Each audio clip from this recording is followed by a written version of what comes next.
হচ্ছে একটা চানামুড়ির দোকান খুলতে হবে। দিনে দিনে যা চানামুড়ি চাহিদা পাচ্ছে, যেখানেই যাচ্ছি শুধু চানামুড়ি আর চানামুড়ি। আর আমার সঙ্গেও একজন জয়েন করেছে, কে জানো, আমার ভাই। ঘুম থেকেই উঠে আমাকে দেখো তুলে দিয়েছে চানামুড়ির জন্য। আমি এখানে কায়দা মারতে গিয়ে পুরো হাতটা ফেসে যাচ্ছিল। আর কি করবো বলো, এখানে লেবু চিপতে গিয়েও চোখে অবস্থা খারাপ। যাই হোক, চানামুড়ি দোকানটা তো অবশ্যই খুলতে হবে, কারণ দিনে দিনে চানামুড়ি মাখাতে মাখাতে পুরো হাঁপেই যাচ্ছি আমি। এখানে ভাই আমার সঙ্গে চ্যালেঞ্জ করেছে, আজকে 20টা লঙ্কা খাবে।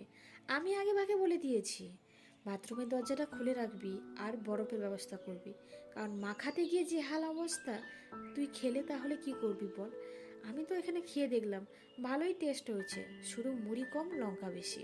ভাইকে দেওয়ার পর ও তো খেয়েই যাচ্ছে, কোনো সারা শব্দ নেই। আর আমার কান দিয়ে পুরো ধোঁয়া বেরিয়ে যাচ্ছে। তাহলে চলো, কার কার চানামুড়ি অবশ্যই কমেন্টে জানাও তাহলে।